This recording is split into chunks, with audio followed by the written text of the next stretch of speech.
let's say you want to look at some quarterback values. Okay. Yeah. Field, if you're looking at guys that you don't want to draft in the first 4, 5, 6 rounds, you can wait and get guys like Joe Burrow or Dak Prescott in the 7th or 8th round of your drafts. If you're waiting on value and you're waiting to grab one of those two quarterbacks, is there one that you like more than the others? We know where Mike leans. So where do you go? Yep.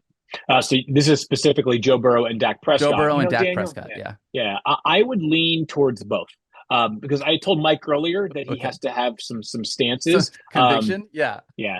No, I mean, here's what I would say is right now. So as you said, like they're both being drafted in the exact same spot right now. It's the ADP for Dak in just our mock, right? This is amongst the people in this 12 team league that we've been doing 16 times so far. Dax is at 72.9. That's his ADP.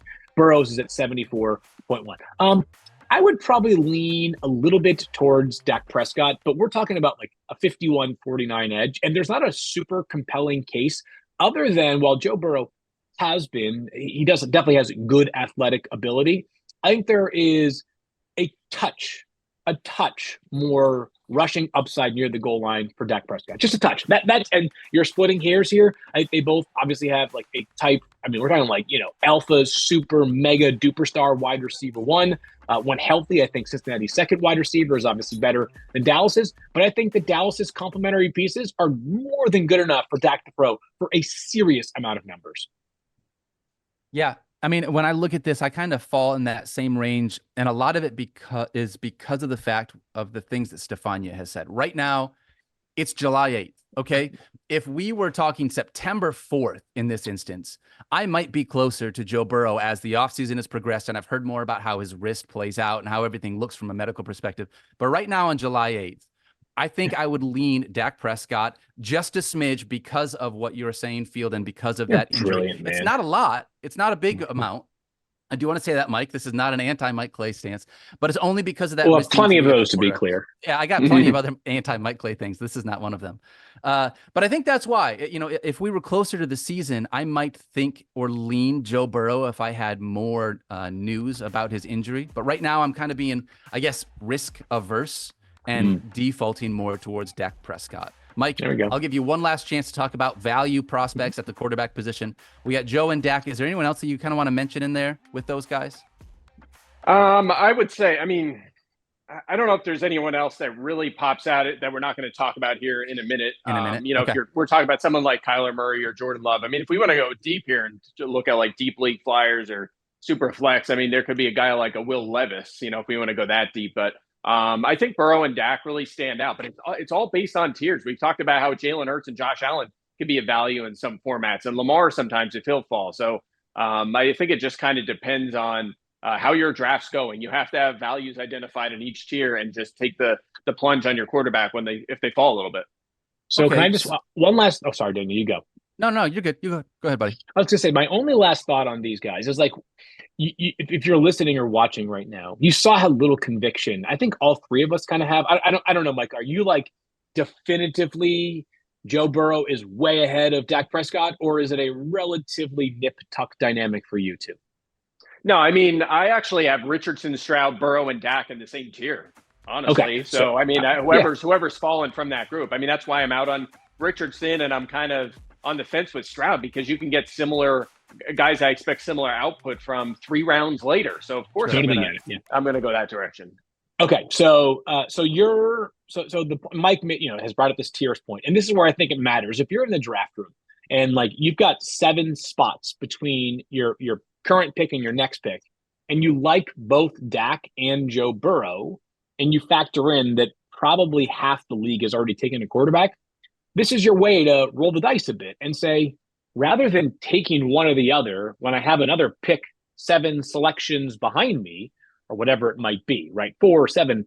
If you're not if you're not like 18 slots away, you just say like, I'm fine with taking my 4th wide receiver right now, or taking my first tight end right now, and letting the quarterback situation resolve itself by bypassing, either or both of those quarterbacks and just waiting for whichever of the two falls to you in that next slot. I like that. I like that a lot. Feel part of that with what you're saying, though, we're still talking about value quarterbacks, right? Guys that we have. Mike, you had like 4 guys in that tier, right? Of like quarterbacks 6 through 9, give or take.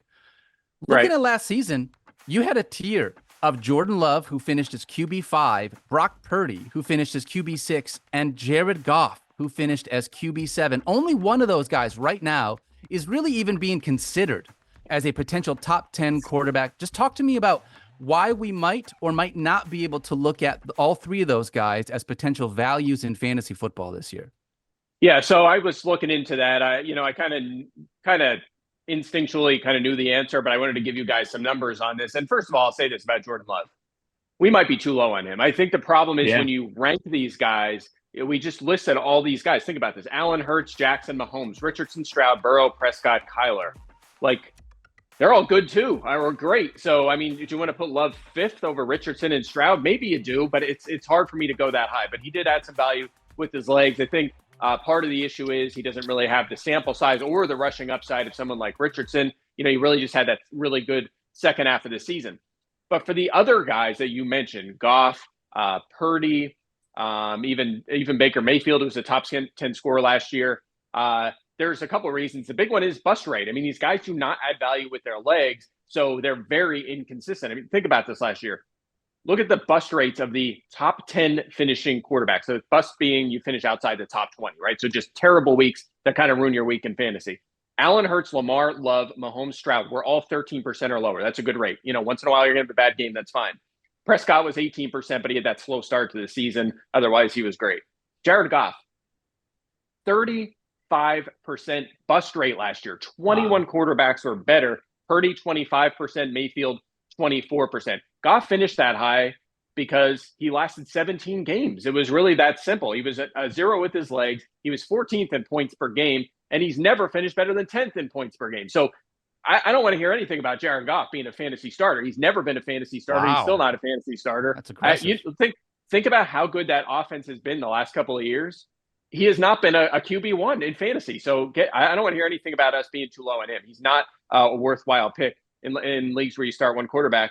And then Purdy, I mean, he was 8th in points per game, but his rate stats were unsustainable. I mean, he was first in like every category. Can he keep that up is the question. You're really banking on that for a guy that doesn't add anything with his legs. So I think all these guys may finish as fringe quarterback ones, but the points per game value just really isn't there. Although, except Love, like I said, Love could be the exception.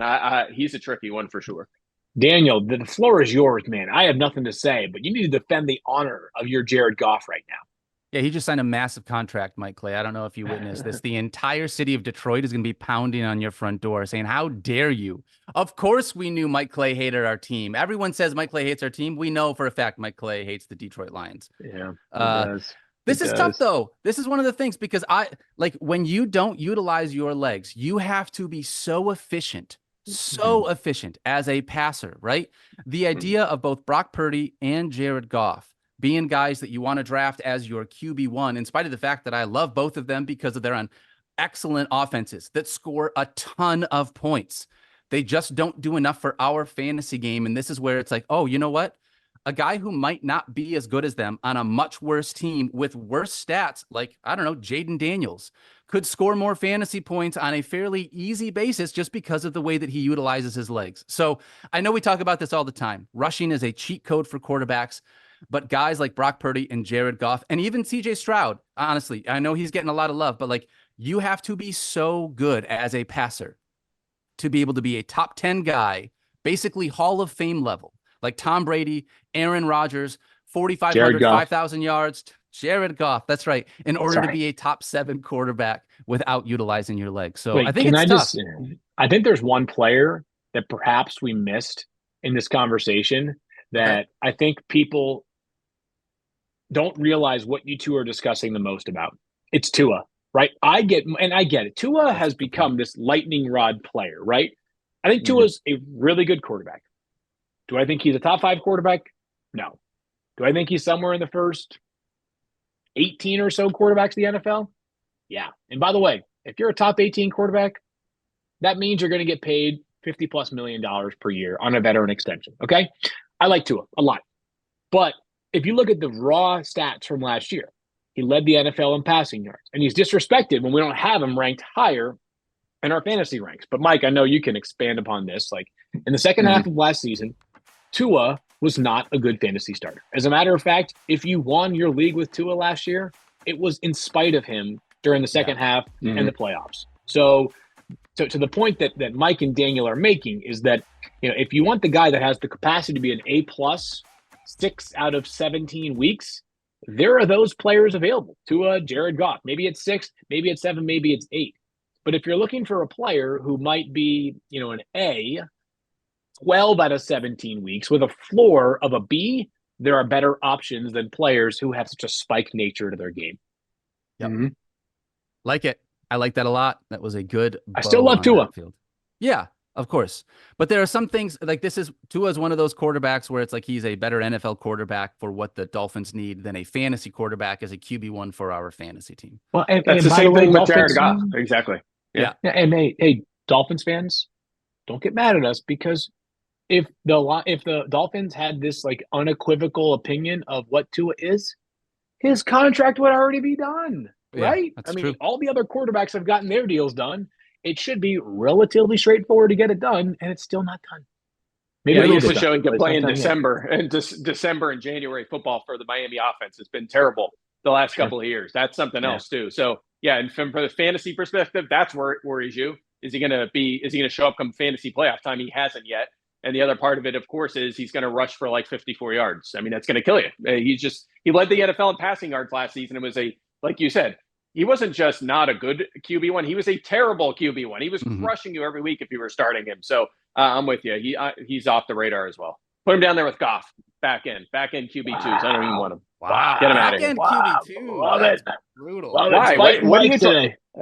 This is the difference between rankings and projections we always get. Those guys might project QB 14 and 15, but if their ceiling is QB 12, why bother? Take Jaden Daniels. At least he has a QB 5 upside. Think about how much we love Richard. Yeah, same reason we liked Richardson as a flyer last year. Same thing with somebody like Jaden Daniels. That's right. All right, one more quarterback talking about from a value perspective, a guy we did not really see play last year, Aaron Rodgers. Obviously only played a handful of snaps before getting hurt.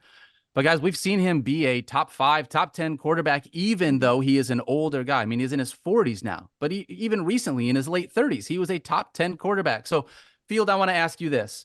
Is there any chance in 2024 you would look at Aaron Rodgers as a potential QB1 if you happen to miss out on all of the quarterback runs, or are there still just better guys available than Rodgers? Do you know what one of the scariest things to do in the position that all of us have? Just like being a sports analyst and being a sports analyst, well, just bet against talent in general, right? It's scary. We live in the I gotcha society, right? We live in this world where people are just waiting for the opportunity to remind you of just how wrong you were about your take on a specific player or team or situation, right? That stuff happens. It's scary to totally write Aaron Rodgers off because he might write back like Geno Smith. That being said, let's just talk about the avenue for Aaron Rodgers to be a top 10 fantasy quarterback. He is a minimal factor with his legs relative to the likes of Lamar Jackson and Jalen Hurts and Josh Allen and Anthony Richardson and some of the guys that are going way ahead of him, right? So he's going to have to offset that by being a superlative passer. Let's go back over the past few seasons of Aaron Rodgers. And when he was still crushing it in fantasy as the MVP of the league in back-to-back seasons, it was because of wild efficiency. Like we're talking about a 10-to-1 touchdown to interception ratio, is in like 40 touchdown passes and 4 interceptions. Yeah. And yet, even in those years in which he was crazy efficient, was he even like a top 3 fantasy quarterback? The answer is no. So the ceiling is tapped on Aaron Rodgers. That's also assuming he gets back to that crazy efficiency. That's also assuming a guy coming off of a significant injury is going to add whatever mobility he did add in the past. So yes, I have Aaron Rodgers much lower than other guys. He's outside my top 12 of fantasy football quarterbacks this season. There are a couple of stars like Justin Herbert that are also outside my top 12 in fantasy football. We are trying to project the likelihood of a guy having a path to the very top of the quarterback heap. I think Aaron Rodgers is a very, very small percentage to get anywhere close to that. Wow. Yeah, I'm with you. Good. QB 12 for me, but that probably is around his ceiling. Maybe it gets up to QB 8. But again, he had 94 rushing yards the last time we saw him. His rushing yard has just gone down 4 straight seasons. Now he's coming off a major injury at age 40. Also, they don't need him to run. They have plenty of guys to throw to now. They have Brees Hall out of the backfield. Purdy, Tua, Goff, Rodgers, they're all going to have similar rushing lines. And it's all going to be bad, and it's going to limit their fantasy upside. So I would call Rodgers a streaming option, a guy you might want to play in a good matchup where you think you could throw 3 touchdowns, but you're just not going to want him as your every week starter. You're going to have too many duds. Who's the best running back that Aaron played with in Green Bay? Best running back you played with? Aaron Jones. Yeah. Might have been Aaron Jones. Aaron Jones. I mean, there were some. He's been around for so long. Like Ryan Grant was awesome back, like in a short period, right? I mean, but nobody was like close to a Brees Hall level type of a guy in the backfield behind him. Like he never had a guy. He had one of those guys that was like, such an alpha in the way that Brees Hall could be. That's a good call. If my buddy Aaron Nagler is listening to this right now, maybe he might either be disappointed in us for not knowing the best running backs that Aaron Rodgers play with, or be able to fill in the gaps. So Nags, if someone catches wind of this and sends it your way, and you can tell me who the best running back that Aaron Rodgers play with, let us know. Yeah, please tell us. Yeah, I wanted to say Dorsey Levens, but I think that's going back to Brett Favre era. So I'm going way too far back, aging myself. Amon Green? Was Amon Green Brett Favre, or was that? He was in the he was in the middle there too. I don't know. Dorsey is 54. Oh, no wonder Mike was buying him dentures recently for that's his what it is. 54. Dorsey was not around when Rodgers was there. Yeah, that was Favre era.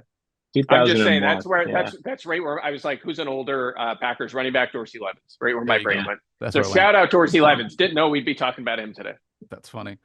And by the way, I have some breaking news here. I wanted to congratulate myself because I just got an email saying that I just purchased an iPhone for $66,000.